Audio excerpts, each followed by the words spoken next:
Welcome back to Let's Talk Comics. I'm Nick Gunfire, I'm Josh Nemesis. and we are Omega Level. Omega level. Omega level. Omega level. Omega level. This week on Let's Talk Comics, we're going to talk about the newest issue, issue 6 of Heroes in Crisis. We only have 3 more left after this. Well, 7, 8, 9. Yeah, 3 more left. Counting's hard, people. Counting is hard. Only 3 more left till this wraps up, and we are going to be discussing Captain Marvel. Oh, man. Wowzers.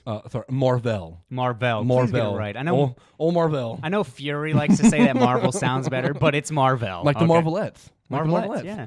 So before we get into any of this, Mr. Postman. No, I like that he sings it. Yeah. So before we get into any of this, I just want to reiterate that this is massive spoilers. We're going to talk about the movie in full, and we're not going to censor anything about any kind of spoilers, as we do on every episode, and it says in every description of every episode that we spoilers for all topics. So just want to reiterate that before we get into this again. So Captain Marvel just came out this weekend, starring Brie Larson as the titular hero, Captain Marvel, as old Carol Danvers, Binary Warbird, Miss Marvel. Verse, but all whatever. of them. Verse, yeah. Verse.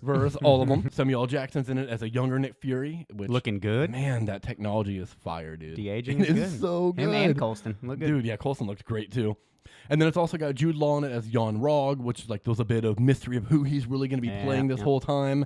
And then we find out that Annette Bening actually plays Marvel, which is really awesome. She pulls double duty in this, playing the Kree intelligence and Marvel. And spoiler, she's dead. Deals with the Kree and the Skrull War, which is awesome that we finally get the Skrulls in the MCU. We finally get to see them on screen. And my God, dude, Ben Mendelsohn. Absolutely fantastic as Crushes. Talos. Oh my gosh. One of the best villains in all of the MCU so far, I think. He's up there? Performance-wise, I mean. Performance-wise. If he's a villain. Right, so, yeah, villain, Makes you right? think he's a villain for majority of this movie, but then you get a little bit of a sympathy factor. You know what I mean? You find out that that's not why you only heard one side of the story. Yep. Captain Marvel. You've only heard one side, and she only has the memories of the 6 years that she was A Kree. found by Jan Rug. Exactly. So she only knows Skrull's the enemy.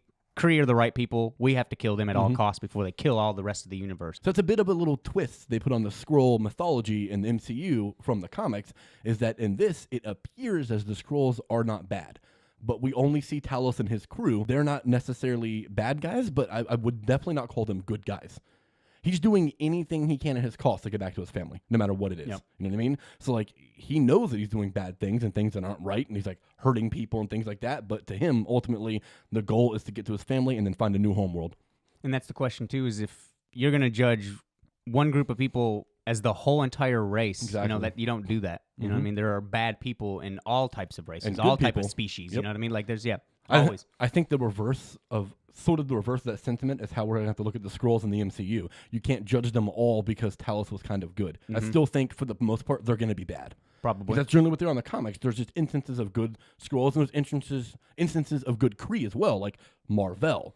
The original Captain Marvel, even though he never had the Captain Marvel name. He was just called Marvel. When they were doing the memories, when they actually caught Captain Marvel, that scene was different. The first 'Cause time it's a you Skrull. get to see it, she's standing. And a Skrull walks up to her, not Jan Rog. So her memory's been messed with by the Kree. At first, I thought that was a little jarring. I was like, what are they do? This is a weird flashback sequence. But then the Then you start to reveal realize, was like, oh. okay, they're going through all these memories, which ended up being a pretty smart way to approach. Exactly. Here's what she went through, the struggles of going from 70s to 80s. Mostly I seen that was about around the 80s when she was trying to be a pilot Late and stuff 70s, like yeah, that. definitely in the 80s. When she Not was a even pilot. allowed. Women aren't allowed to fly planes and stuff like that. So she's got that No, adversity. they can't fly They can't combat. Combat. They Can't can fly, but not combat. Okay. So essentially, like, why are they in the Air Force? You can't be combat. Well, that's what her and Maria were excited to go with Marvel because Exactly. that was their chance to, or what they call Dawson. Dawson, yeah.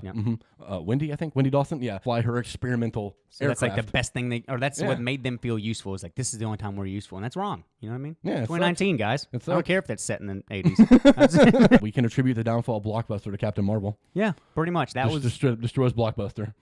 Crushes them. And Radio Shack, honestly, and too. she robbed them. She's like, well, how?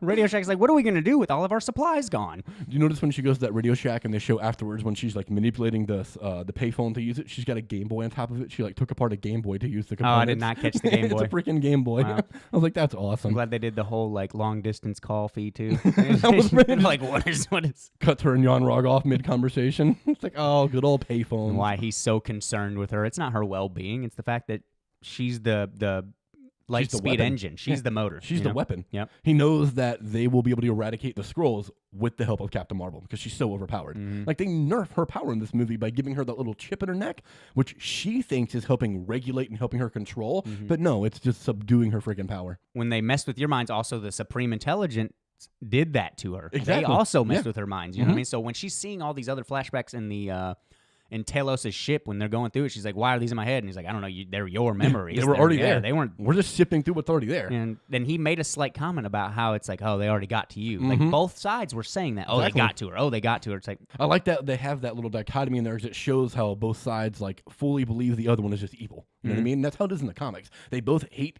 the other side and they think the other side is like the most evil thing ever.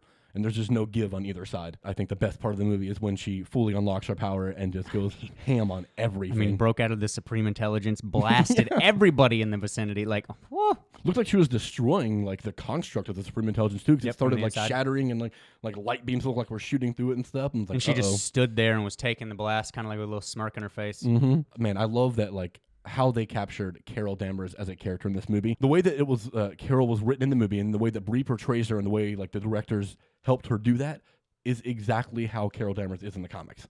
She's just headstrong.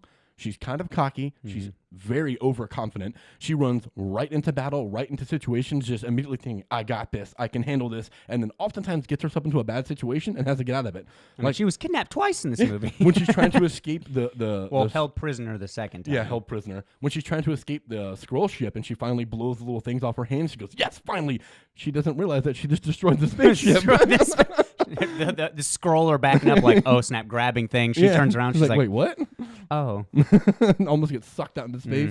Almost had a little alien moment there. But yeah, I like how they institute that and they also show like her wit because like comic book characters, almost every comic book hero is kind of witty and like they're always kind of funny. So she has that to her too. She is like that literally in the heat of battle. And I know like when you read comics, you read the panels and they're fighting and they're having dialogue bubbles. But in the movies, they don't often talk while they're fighting or show funny emotion like that other than Spider-Man. And Captain Marvel actually does. Like when she's fighting the Skrulls, one of them yells at her and she's like, right back to them and fights It them. had me Like, laughing so both 100% times. Captain Both Marvel. yeah. That's how she is. In that scene, I thought that was one of the actually the coolest, not kills because there's not really a lot of death in this movie, No, which is it's good. not. You know, it's a Marvel movie. They try their best not to disintegrate blatant people. death, You know, yeah. yeah, blatant death. But she does a kick. She's kicking all these people's butts. And she kicks one of the spears out, and it hits the Dude. dude when it hits him in the chest when he drops down. Man, that was such a cool Almost sequence. like pogo stick. Yep, Just yep. boom. That was raw, dude. Like kind of bent his arm, made him fall on it. That was really cool. The best one is I think Korath when she's fighting him at the end. She hits him up in the air and then does the spin kick and knocks him against the wall. Oh man, Like, when they were oh, on man. Marvel ship. Yeah. Mhm. Ooh, that was hot That was fire. Fishes. So I've read that some people have issues with that Nick Fury kind of immediately just believes and takes to Captain Marvel. See, I didn't. Like when he meets her at the bar Mm-hmm. and she gets him to tell her like all this stuff about him so she knows he's not a Skrull, and then all she does is just shoot like a photon blast. He doesn't know that Skrulls can't do that. He Yeah. has no idea. He just believes her at her word, right? I think though that they are trying to convey, and like they don't do a great job of it, obviously, because not a lot of people, well, because some people aren't fully getting it, that it's someone that he just intrinsically trusts. There's just something about Carol to Fury that just makes him want to trust her. And honestly, vice versa. Carol trusts him. She even saves him when he kind of betrays her and he calls for Well, backup. see, that and was she a little saves bit him. after. I was going to say, yeah, you could take that, but he also ratted her out. So maybe he's, for the first time ever, he meets a superhero. Possibly has heard of Captain America, but Captain America was like, in True, the that 40s was- and he's yep, been yep. and he's been frozen forever now, so they think he's long gone. He's dead. long gone. Yeah. And all he was like super strength and stuff. Yeah. He wasn't flying. Well, she wasn't flying at this point, but Yeah, shooting but- photon beams and Yeah, stuff. like freaking insanity. Yep. And then that goes to that. People were like, oh, how could he trust him? Well, technically, he didn't trust her because True, he true. ratted her out when they went to go get intel. He was just trying to keep her but around. then once he found out, he gets there and the his leader, his boss said, "Thank you, Nicholas." yeah, and he's like, everybody calls me Immediately Fury. was like, "Wait a minute," and then he added another line in the elevator to kind of see To- what to else make he knew. sure, He's yeah, like, back "Oh, in like we Havana. didn't." Yeah. in Havana, which He's they like, probably yes, never went to together. back in Havana. He's like, "Wait a minute." Hold He's on. like, okay, yeah, I'm gonna get off on 5. You get off on 6. Yeah, we'll meet up there, And see, my biggest question mark about if we're bringing trust and how do people know this is if the his boss that he knew was that and he looked at him weird, but he didn't react like Sam Jackson saw or like Fury saw him. You know what I mean? Like he didn't see that.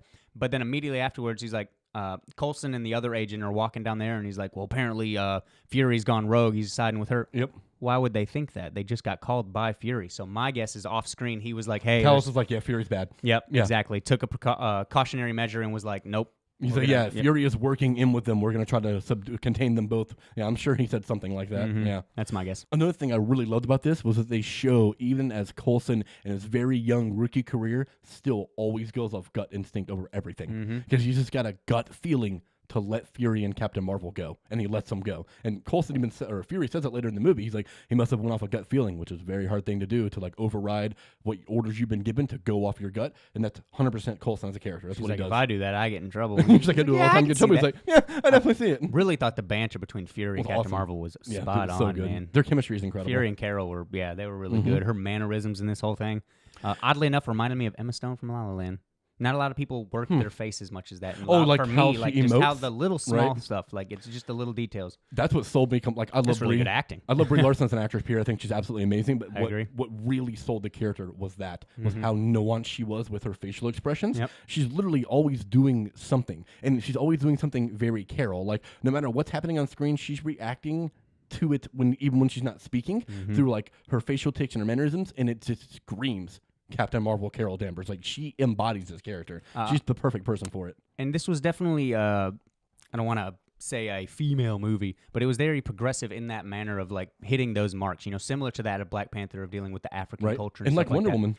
But the only thing I rolled my eyes at, and I'm kind of glad they added it, because for some reason these men, I doubt women are the ones saying this, are trying to be like, when the trailer comes out, she's not showing real emotion. Maybe she should smile. Oh, I loved it, dude. I love that Are you line. kidding me? Yeah, Are when you she's- kidding? That's the number one rule, and don't be a sexist handbook. 'Cause you don't tell somebody, especially a woman, to smile. why don't you Don't smile tell more? You somebody look to happy. feel a certain feeling. Yeah. And they added. That's the only thing I rolled, because they had some of those jokes and those placements with the songs, like "I am a girl." Yeah. Those I thought fit. That one I was like, okay, they added it. I get it. It's funny. Stole his bike. Went Yeah. on like screw that guy. It had a right? little Terminator moment there, actually, because Terminator steals clothes on a bike and leaves, and she does the same thing. Nice. And that name of that bar, I don't know for sure if it's the first or one of the first female combat pilots.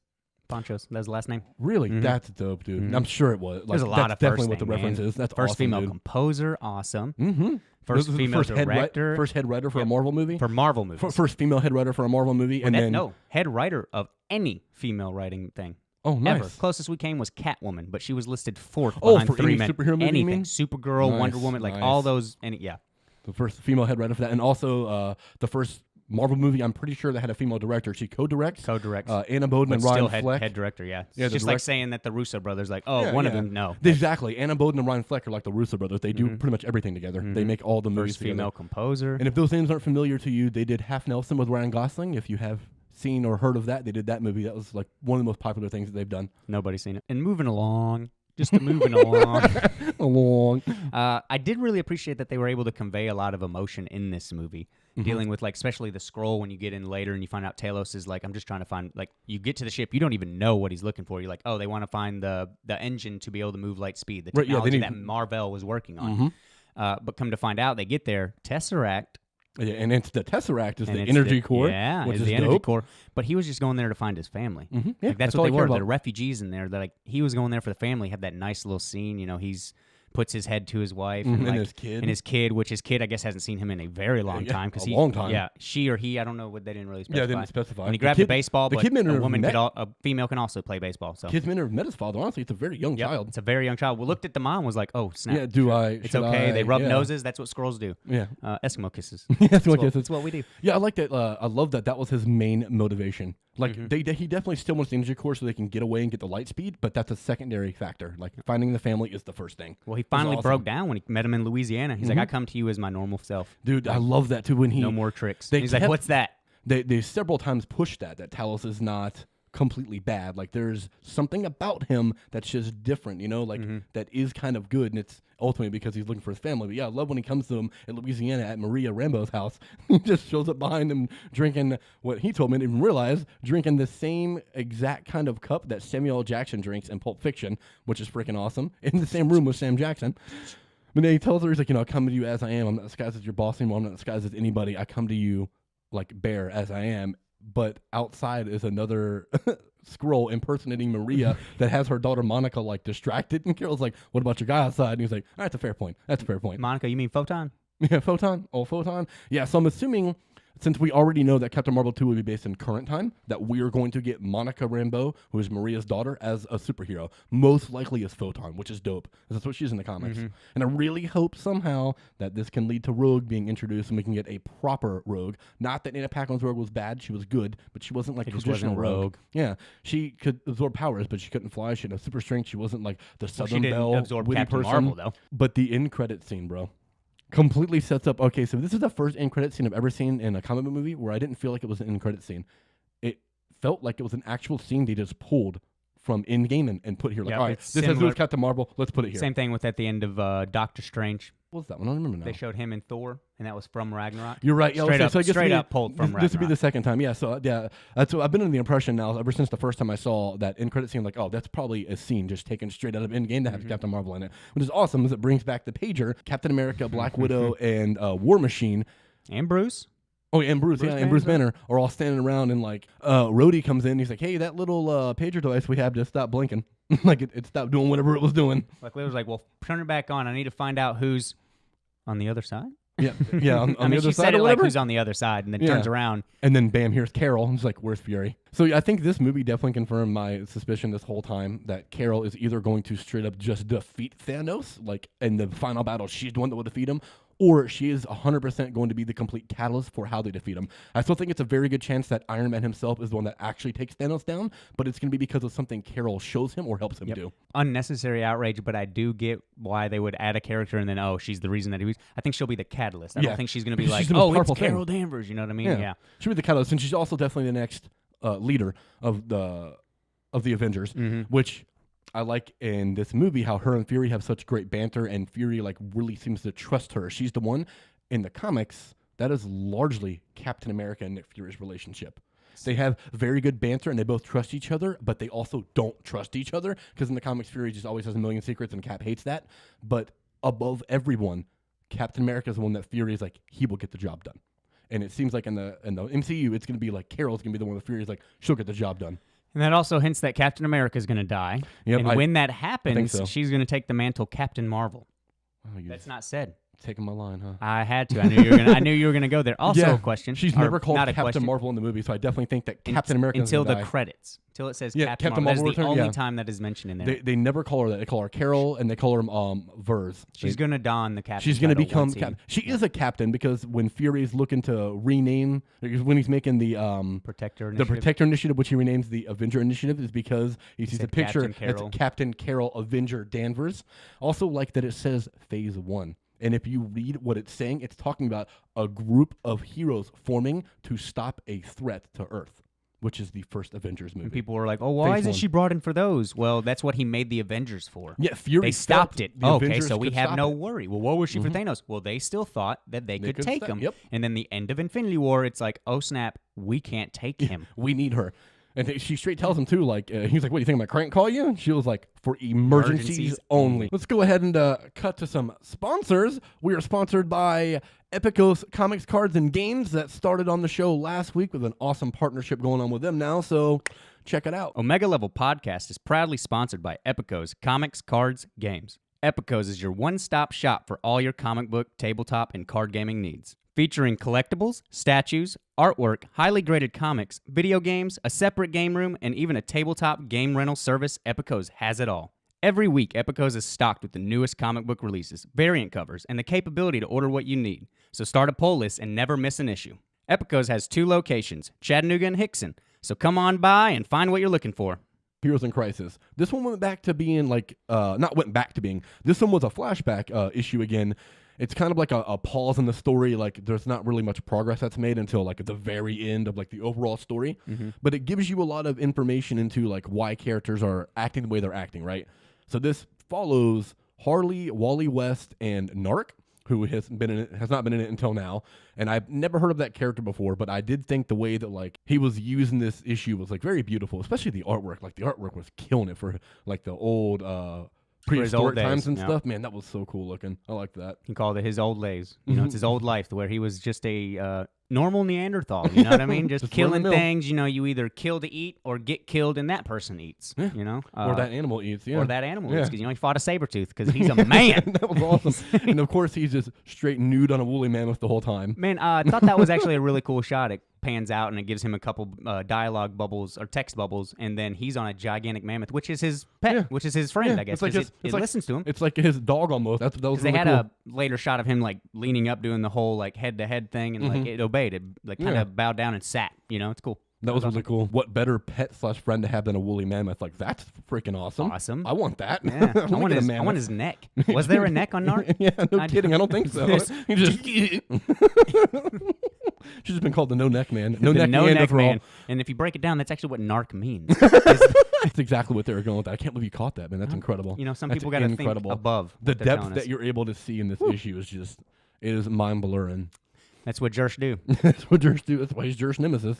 Josh Nemesis, what's up? Yeah, got him. But I did enjoy that, the insight that they gave us on those three people. And branching off from issue 5 into 6, they was already kind of giving us a little bit more of the current story and telling us about Harley. So coming into this, when they give that flashback of what was with her and Ivy, because in like the earlier issues, they already show us that Ivy's dead. Yeah, right. So yeah. in this one, they kind of give us those little sprinkles of the really sentimental moments between Harley and Ivy. Which, I mean, me being a Harley superfan over here, I course. freaking loved it. And the cover was awesome, too. I like the cover of Harley just laying there with Upside the down gold with the mask. Yep. And when you first see her in the issue, she's just bored. Like, that's just what she's complaining about. I'm bored. It's so boring. It's not Poison Ivy's job to remedy that boredom. Okay, Yeah, no. that's not her job. I thought, right, from the issue first starts, it starts off with that, and I didn't realize, obviously, how am I supposed to know that it's a flashback issue? When they first show Ivy, like, she's getting up and turning to walk away, and I thought it was supposed to be Batgirl, and I was like, Man, that's my when thought. did she get red hair? What's going on here? And then I was like, oh, it's Ivy, so they're obviously doing a flashback because she's dead now. I was like, okay, now I get it. Yeah, that, like, for us, like, a page had me confused. I was Well, like, in issue why is 5, she she red was hair? she was running with Barbara Gordon. So Yeah, I know. So I was like, well, why is Bab's hair red all of a sudden? I That's was like, what's going on? she just dyed it in between issues and just Things didn't tell happen. anyone. Things happen. Yeah, things happen. You know, obviously, I loved like the whole Harley and Ivy aspect of it. I like that this issue is Harley and Ivy's last like moments together. That's really what it's leading up to. Like everyone, all three of the main people that this issue follows, like it's following a certain specific point and or reason in their life. Like for Narc, it's his entire existence now is just trying to come to terms with being a man out of time, like a person displaced. And he misses his old days because of the simplicity, but he also likes the complexity of the new days. Like how he says of the current times, like he wouldn't know Keats and poetry and art if he was still in his time, but in his time it was much more simple. Like it was eat or be eaten, and that's all you had to worry about. In his old days, he even mentioned, he said, I always thought of death. And in the new Yeah, all days, the time. he thinks of life. Exactly, yeah. Because you never know in the old days. Like, it was showing all those panels of him fighting a saber-tooth. And then him Which is fighting another caveman Yeah. because they were either, hey, there's something I killed, I want to eat that, but he's going to kill me because he wants to eat that. Exactly. In the art style for Narcs, I did really enjoy. I thought that the style that they've been going with most of Heroes in Crisis, and you told me off screen how the panels that where they're doing the Confessionals. were the same artist, and you can see how pristine those are and how they always stay the same. They're not Exactly. like there's not that big change like most comics have from some issue to issue, especially in the JLO series that we read. Oh yeah, for sure. That yeah. one has and some- Odyssey. And Odyssey. That's why I said JLO. How about you just stop doing this? Jeez. It's called shorthand. Sorry, Jeff. I like that showing Narc. I don't care about Narc. That's not Dude, a character. I've never heard of him until this issue. I knew there was a caveman in this. I didn't realize it was Narc and that we were going to get that in right, Heroes and that in we're Crisis. actually going to follow him. Like, that's okay. We're getting that now. Yeah. Did think that was cool, and then Wally's, man. Dude, Wally's was super depressing. My Lanta. I love that it's a huge callback to Rebirth. So, like, the entirety of Rebirth, right? So, for people that don't necessarily know, the entire kicking off point of Rebirth, of the whole new relaunching of DC they did recently, you know, like 50-something issues ago, was that Wally West shows up out of nowhere. He, like, breaks the Speed Force, and he shows up, approaches... Flash. Yeah, Barry Allen. Thank you. I was Barry like, somebody. He shows up and approaches Barry Allen. Nice embrace. Yeah, and it's like, how the heck is this even possible? What are you doing here? We like broke away from his timeline and came to this one. And he lets all the heroes, or not lets, he like helps them all remember the past like 7 to 10 years that they've all forgotten, which was the new 52. It's like DC's way of like keeping all that stuff canon, but also kind of wiping it out at the same time because it wasn't like, overall wasn't very well received. So Wally is everyone's hope now. It's like, oh my God, Wally's back. And like they're remembering all these different things about their lives and their past and each other now. But Wally is also a man displaced. He comes to this reality where his wife Iris doesn't know who he is, and he has no children. So he's literally alone. But everyone around him is happy and filled with hope, and he is giving them that hope. Like, man, that is like, gives me chills thinking about that. That is rough, dude. Yeah. That's a terrible, terrible position to be in. And then when he's in the sanctuary and they have these going through these memories that help them cope with their, deep things, that their scars, like Right. Superman said in issue 5, their scars that they have to, they're, just because they're viewed as gods or these superheroes, they have emotional baggage. Most they're of not them are immune still, to that. Most of them are humans with abilities. Like, they're still human people. Exactly. Like on a physical prowess, yeah, they're beyond any human recognition. Like no one can understand that. They're just greater. But on a mental capacity, I mean, they're not. Not everyone's a superhuman genius that can just handle all these depressing things and dealing with death. It's just not something that they can do too. And that's something that you touched on earlier, is that this is new. You don't see this in comic books that often. Yeah, and I it's love it. really deep, and that's awesome that they're jumping into something like this. I said to him earlier, I think yesterday, that if this series ends strong and like maintains like the peak pretty much that it's been on throughout almost the whole series, this is definitely going to go down as one of my favorite comic arc stories like I've ever read before in my life, just because of how different it is in a sense that it's actually approaching what it's like for these heroes and their psyche and like mentally what it does to them. Yep. And you just don't get that. You know what I mean? Like You really don't. It's so cool. I love seeing it. And the characters I'm talking. The characters I'm just moving. I'm just moving. and the characters they choose to deal with in this aspect. I love how it's spotlighting all of these unique, odd, small characters all the time while keeping the main people at the forefront. So you actually get to see into like Batman and Superman and Harley and Poison Ivy and like what the Flash is and like all their psyches and stuff. But you also get these other minor characters. Just like it's including everybody. Like I love that about this series. I mean, Gunfire. Yeah, I mean Nick Gunfire. Come on now. Gunfire. I mean, come on. I mean, we have a person in here called Tattooed Man. They're bringing everybody out. There's been multiple characters that I have just never heard of I'm before. like, okay, that's the thing. Well, you're fat. That's pretty much it for Let's Talk Comics. And jumping back to Harley and Ivy for a second, because that's what I do. I love that they're, well, not love, like I love and don't love that the entire point of their interaction is just to show their last moment together. As them in the hologram room or whatever, and her therapy is and Harley's it's messed Harley's up therapy. but funny. It's messed up but funny. Her therapy is just killing the Joker over and over and over again to get over him. And then when Ivy is like joining in and helping her, Harley's just falling on the ground laughing, Dude, like she's dying. having a great time. Yep.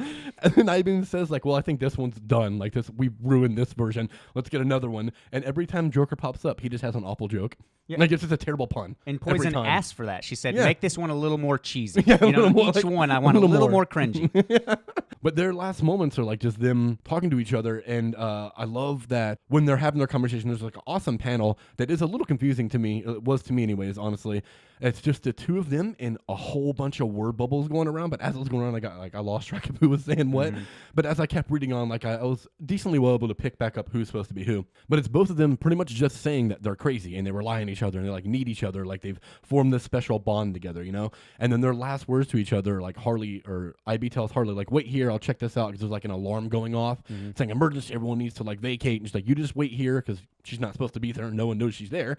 Like, it'll be easier if you just wait here and I'll come back. And if I don't come back, I guess come look for me. And then she's like, I love you. And Harley's like, I love you. Like, their last words to each other are, I love you. Whether this series is taking them in their platonic route or if it's taking like the little wink, wink, nudge, nudge, they're in a relationship. Either way, their last words as friends or as girlfriends is, I love you. And like, that was just beautiful to me. That was like the last thing they say to each other. I don't know if it's strictly She's platonic. literally like, I'm going to be right back. I love you. Like, they have to say it to each other. You know what I mean? Yeah, but I definitely wouldn't don't say it's think it is. platonic because in the first time they show her, Poison Ivy's getting out of the bed. True. I mean, she could have just been naked, True. sure, but it's just how DC does this, and it kind of annoys me. It's always just these little hints and nudges, and you'll see clear things like that, but then it's just not acknowledged in I mean, the they issue. were holding hands, had such a deep talk I know, during I the mean, text bubble, and that's then what you love you. think. I'd But be Harley shocked. is also just mad flirtatious with everybody too. But Ivy is the one, she's like, that she says she loves, calls her pretty girl. She's got like a million nicknames for Ivy. Love She's ya, never hon. anyone else. She leaves or whatever, and it's like Harley goes out to look for her, and she sees Booster Gold, who is standing right by Wally West's dead body, and Arsenal too, right? Because that's when he finds Wally finds Arsenal,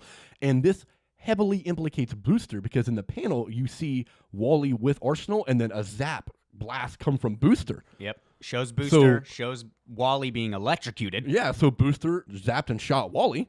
At the very least, this is what it's leading us to believe. However, this series is very much so leading you in directions and then taking you other places.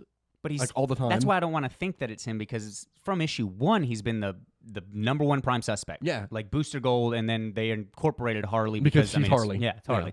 Because Batman's there and it's Harley. I also like multiple times throughout this series, and in this one too, they keep referring to Batman as the Trinity.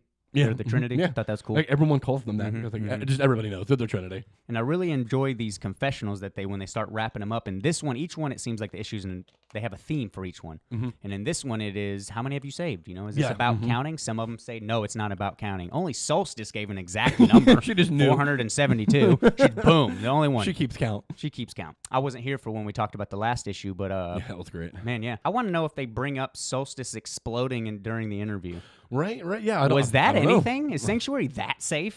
Yeah, When I don't know. okay. Because she's like, there, I did it. Oh, crap. Like who? No one's gonna die here. What's going on? Right. That's gonna be lame if that's like that's what it is. If Solstice she's would the kill one- everybody in an accident.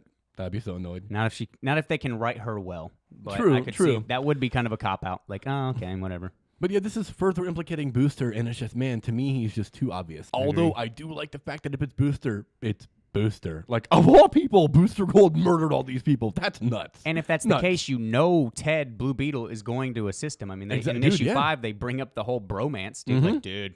Yeah, like, that was awesome. I love God, that. I wish it was Javi, but I get it. For being friends with Booster, Ted was, Yeah, Ted's Ted's all right. kid. Hobby's so. way better. But Yep. yeah, Oh, Ted's God, cool. I love Javi. And as we wrap up this issue, it closed out, and I'm trying to think of the past few. I believe at least 4 of the 6 issues we've read ended with a confession, correct? Or have they all ended with confessions? I know the majority have, if not all of them. If not, Yeah. but at least back-to-back ones, and I'm really glad that this one didn't end on such a dark note like issue 5 with Harley just talking about domestic abuse and being abuse. beaten. Like, that yeah, was rough. like the Joker as a villain, awesome, but man, I hate that tie Dude, into this. I'm not made going to go him- on a rant or Ooh, anything. They made him but such a piece of garbage, dude. Like, he is a piece of garbage. He's not supposed to be likable, dude. He's not. He's an awful person.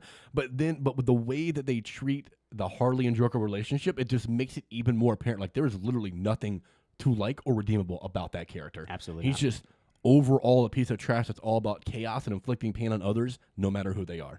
Just, man, even the one that he supposedly loves, he beats her. Yeah, so people that say that that's their favorite character, looking at you, Austin. Relationship goals, am I right? Everybody wants that mad love. He Harley does. Joker love, that is, I don't understand it. It's awful. It Why is would you- awful. why would you want that? Absolutely. I don't know. You're crazy. Why would you want that? It's like Twilight all over again. Why would you Ivy want that? Quinn for life. Obviously, dude. Obviously. But Ivy strong Quinn. issue overall. I mean, I really Very much enjoyed it. so. Definitely gave us insight on those 3 people and kind of gave us a glimpse at possibly who the villain is, but I still, everything's kind of up in the air with Oh, this. absolutely, dude. There's so much misdirection in this series so far. It's like you don't know. But I do Absolutely. like that where how they're winding it down. These next 3 issues are probably gonna be just freaking insane. Like it's got to move decently quickly now. I would imagine with 3 issues left to wrap all this up. You know what I mean?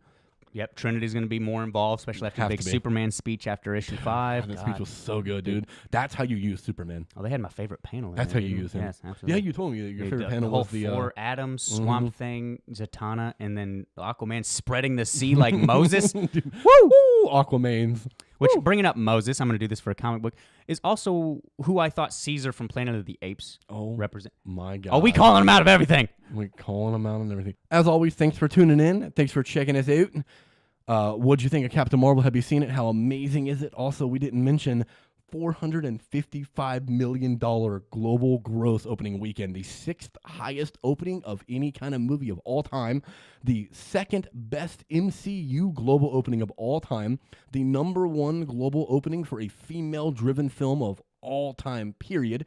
Technically, you could say The Force Awakens is because Daisy Ridley is like the lead, but there's really multiple leads of that movie. And in Captain Marvel, there is one lead, and it is Captain Marvel. Yep. So yeah, this movie is smashing. It's crushing it. What would it be in your rankings for Marvel movies, That's man? my number 5. It actually, Infinity I think War, it took Age of strange Ul- for me. Really? Yeah, It's my Infinity 5. War, Age of Ultron, Winter Soldier, Ragnarok, Captain Marvel. So it'll be my number 6 in about a month. Because I'm sure Endgame's going to be my number 1 or 2. Same. Let us know what you thought about. What do you think of Heroes in Crisis? That is about to ramp up and get pretty insane the last couple issues left.